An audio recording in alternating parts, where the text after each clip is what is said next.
Bonjour à tous. Alors aujourd'hui, nous avons la chance et la joie d'être avec Lionel Lanro. Lionel, bonjour. Vous êtes médecin, vous êtes directeur adjoint du SAMU et surtout vous êtes un innovateur. Je vous laisse vous présenter. Oui, bonjour, je suis le docteur Lionel Lameau et je travaille en réanimation à l'hôpital Necker et au SAMU de Paris. Et aussi, je suis président de l'association Sauve Life qui développe une application un peu novatrice. Alors on va parler de cette pandémie. Cette pandémie, bien sûr, durant laquelle vous avez été vraiment un acteur, un innovateur. Et ça serait très intéressant de comprendre comment, en fait, eh bien, ça a changé peut-être le mode de fonctionnement, les nouvelles façons de travailler pendant cette pandémie, bien sûr, en 2020. Donc, les nouvelles façons, par exemple, pour être très concret, on a un centre d'appel qui est le 15 au SAMU qui reçoit, allez, on va dire 2500 à 3000 appels là au quotidien habituellement. On est monté à plus de 10 000, 13 000 appels parfois d'appels au 15. Vous doutez bien qu'il a fallu donc avoir une restructuration majeure et même un changement complet de philosophie de l'appel. Pour être simple, aujourd'hui, quand on appelait le SAMU, du mois avant, vous tombiez sur un assistant de régulation médicale qui allait prendre des coordonnées et savoir ce qui se passait et transmettre cet appel au médecin qui va le réguler. Là, on a dû changer complètement la philosophie pour pouvoir avoir qu'un but, gérer un flux d'appels le plus rapidement possible et détecter dans celui-là l'urgence vitale qui ne pourra pas attendre longtemps au téléphone. Comment on a fait ça? On a fait ce qu'on a appelé un N1, N2, c'est-à-dire un décroché très rapide par un premier assistant de régulation médicale, ARM, qui va savoir ce qui se passe très vite. Est-ce que c'est une urgence vitale ou pas? C'est une urgence vitale, je l'extrais du flux, il prend entre guillemets un fast track, un deuxième ARM va prendre les coordonnées et le médecin du SAMU va déclencher les moyens de secours. C'est quelque chose qui est moins urgent, je vais vous mettre dans une filière d'attente peut-être un peu longue. Quelqu'un va prendre vos coordonnées, vous allez voir un médecin pour avoir le reste global. Vous appelez, vous êtes sur une information beaucoup plus.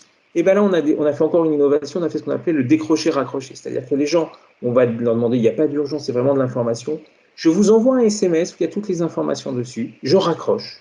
Vous lisez le SMS et à la fin, on vous demandez, vous souhaitez-vous être rappelé parce que ce n'est pas suffisant comme information, j'en veux plus, ou non, ça me suffit, ce qui permettait d'abaisser notre taux d'appel. Vous voyez qu'on a donc restructuré.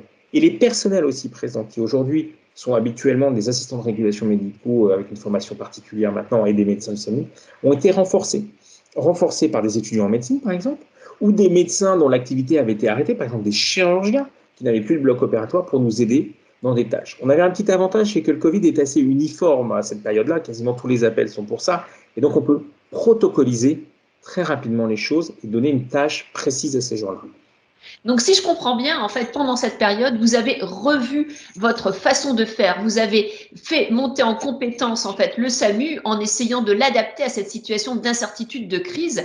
Et concrètement, est-ce que maintenant, dans cette nouvelle période, vous avez en fait gardé des éléments d'innovation que vous avez pu exploiter pendant la pandémie? Comment ça se passe maintenant? Quelles sont les leçons à tirer? Alors concrètement, en fait, on avait depuis de nombreuses années l'idée d'un numéro commun qu'on appelait le service d'accès aux soins. C'est ce qui s'est mis en place finalement pendant le Covid, où vous avez cette notion de décrocher rapide des flux et une orientation. Eh bien, on va le garder, cette notion-là, pour créer ce fameux SAS, service d'accès aux soins, où tout Français pourra appeler au 15, ou peut-être un autre numéro, mais en tout cas, dès qu'il a un problème de santé. Il va être décroché très rapidement parce que le flux sera très important et l'idée, c'est toujours d'extraire cette fameuse urgence vitale qui doit avoir son fast track. Mais une fois qu'on s'est aperçu que ce n'était pas ça, eh ben, il va pouvoir être réparti sur quelque chose qui est une urgence vitale. J'ai mal dans la poitrine, un infarctus, des choses comme ça, où c'est le SAMU qui va gérer. Mais j'appelle parce que j'ai de la fièvre ou mon enfant a peut-être une otite.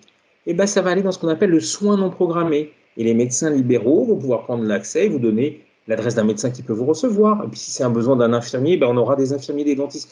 Ça va permettre d'avoir une révolution vraiment dans le monde médical et surtout dans l'accès aux soins beaucoup plus facile et beaucoup mieux organisé. Malgré un flux important, par contre, on va préserver l'urgence vitale pour être sûr qu'il n'y ait pas de perte de chance pour ces patients-là. Donc cette organisation qu'on a fait pendant le Covid, on va la transposer aujourd'hui pour notre quotidien et aussi avec ces renforts de personnel extérieur à qui on peut donner des tâches précises qui peuvent sortir de là et donc des apports extérieurs. Mais vous êtes aussi très très connu pour ce qu'on appelle les TGV Covid, parce que vous avez créé quelque chose d'unique, hein, quelque chose qui a permis en fait de translater, de transporter les personnes d'une région à l'autre. Est-ce que vous pouvez nous en parler? Oui, alors déjà, le premier point, c'est que je crois que ça a été la meilleure image de la résilience de la nation. On est probablement le seul pays au monde où quelqu'un qui est malade en Moselle peut être transporté par des équipes d'Île-de-France avec un TGV national pour aller vers Bordeaux.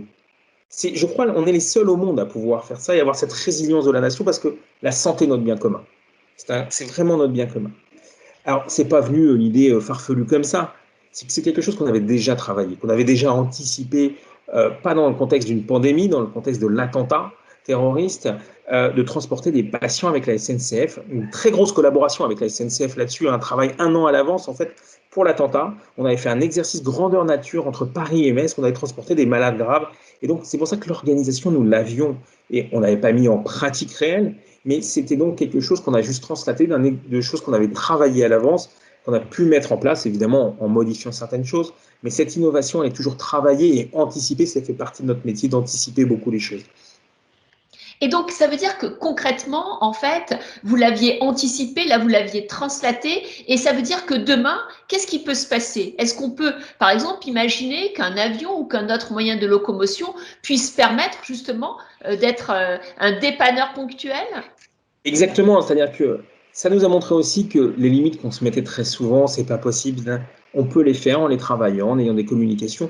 Je veux dire que ce qu'on a fait avec le TGV, c'est l'issue d'un grand travail de collaboration avec la SNCF qui nous a fait une grande confiance là-dessus. On a travaillé très fort avec les équipes techniques, c'était vraiment un partenariat très très fort.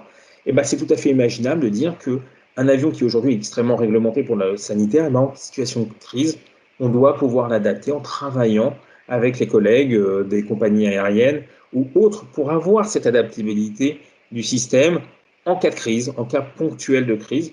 Mais ça s'anticipe toujours, ça se travaille à l'avance. C'est pas quelque chose qu'on fait dans la précipitation, parce que la précipitation en médecine d'urgence, c'est jamais bon. C'est les patients qui le payent. Et donc concrètement, si on devait retenir vraiment des facteurs clés, des facteurs comme, je ne sais pas, en termes de communication ou autres, qui ont marqué cette période et qui pour vous peuvent être en même temps des points pivots qui peuvent rester de nouvelles balises dans le monde de demain, quels pourraient être ces facteurs clés? Bah, le premier, c'est ce que vous abordiez, c'est la communication. On a découvert une très très grande communication avec les autres acteurs de médecine d'urgence. Nous, sur l'Île-de-France, par exemple, nous avions régulièrement, tous les jours, de conférences avec les 8 autres SAMU d'Île-de-France. On se donnait les trucs et astuces, je vais dire, quand on découvrait un truc en régulation qui permettait d'améliorer le flux, bah, il y en a un qui disait tout de suite aux autres et on le mettait en place de manière collective. C'est vraiment quelque chose qui était extrêmement important, la communication, avec aussi la SNCF, avec plein d'acteurs d'État, cette communication. Et elle reste. Il y a beaucoup de points où la communication s'est beaucoup améliorée, et des fois avec des outils qui sont très simples, hein, comme les WhatsApp, les choses comme ça, qui permettent d'avoir une communication active, pratique. L'autre point, et qui a été, je crois, le plus fondamental pour nous, médecins hospitaliers, c'est ce changement de management hospitalier, complet, fondamental. C'est-à-dire qu'on s'est retrouvé dans une crise où les médecins ont fait leur travail de soignants et d'organisation du soin, et une administration supportive comme jamais nous avions vu. Quelque chose qui était une symbiose au sein de l'hôpital extrêmement forte et qui a permis d'avancer, de faire des choses extraordinaires, des services techniques qui permettaient de créer des réanimations en 24 heures, un truc inimaginable. D'habitude, vous faites 60 bons, ça prend 6 mois, voire un an, il faut des financements et tout ça. Là, vous voyez, vous avez un besoin, vous avez peut-être une solution, elle est actée collectivement et on avance ensemble. Et cette symbiose a été, on va dire, une période idyllique pour nous en termes de management hospitalier, très loin de ce qu'on connaît habituellement, mais qui malheureusement est en train de se refermer brutalement, qui est en train de se refermer dans un carcan, et la normalité est en train de revenir et pose beaucoup de questions aux soignants qui ont été très impliqués dans la gestion de cette crise, de savoir vers où on va dans ce management hospitalier qui semble complètement dépassé, quand on voit ce qu'on a pu connaître. Alors certes en situation de crise, hein, j'ai pas de doute qu'on ne peut pas faire la même chose, dépenser sans compter ou quoi que ce soit, mais probablement qu'on doit pouvoir trouver un juste milieu entre les deux, d'un management, on va dire, plus ancien, très technocratique, j'ai envie de dire, où le médecin est exécutant simple et ne participe pas vraiment, malgré les instances, comme on peut le dire, à la direction hospitalière, alors que là, c'était un peu inversé, ou pas inversé, j'ai pas envie de dire que le médecin était le chef du directeur d'hôpital, mais il travaillait vraiment en symbiose, l'un avec l'autre, pour avancer pour les patients. Donc, ce que j'entends, c'est qu'en fait, la communication a vraiment été essentielle dans des écosystèmes ouverts et qu'en fait, eh bien, l'idée, c'est de continuer parce que vous avez vu cette efficacité. Et d'autre part, qu'il y avait une vraie symbiose entre les administratifs et entre, bien sûr, les médecins, hein, toutes les équipes médicales, mais qu'on voit qu'aujourd'hui, la bureaucratie reprend en fait le relais et on est beaucoup plus dans ce contrôle. Donc, ça veut dire que l'agilité est possible dans le domaine médical, mais qu'il faut peut-être un autre modèle, un modèle où le citoyen en fait est au cœur. Et j'aimerais terminer sur l'expérience extraordinaire que vous avez proposée à l'ensemble donc des personnes qui est Sauve Life. Est-ce que vous pouvez nous parler de Sauve Life parce que nous sommes tous concernés puisque vous le dites, la santé est un bien commun.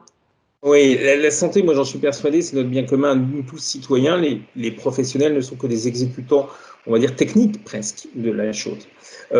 C'est que dans l'arrêt cardiaque, qui touche 50 000 personnes en France aujourd'hui, 1 minute sans massage cardiaque, c'est 10% de survie en moins. Les secours vont mettre 13 minutes à arriver. Aujourd'hui, c'est 5% de survie en France, 40% dans d'autres pays, parce que des citoyens vont pouvoir agir très vite. L'idée, c'est que vous inscrivez sur une application, que vous soyez formé ou pas, c'est pas un problème, c'est un acte de citoyenneté avant tout.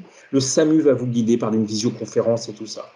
Vous vivez votre vie, il y a un arrêt cardiaque à proximité, vous recevez un SMS, si vous êtes disponible, vous dites je suis disponible, le GPS vous guide, le SAMU va vous suivre et va vous donner toutes les instructions. Vous allez pouvoir commencer les gestes qui sauvent.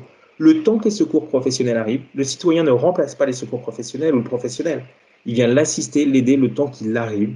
Et on sauve beaucoup de vies aujourd'hui grâce à ça. Partout en France, quasiment. Vous pouvez télécharger, c'est complètement gratuit. Merci infiniment, docteur. Merci pour votre temps, Merci. votre partage. Et puis surtout, eh bien, toutes les informations précieuses que vous nous avez données sur la façon, en fait, d'innover dans le monde médical. Merci. Merci.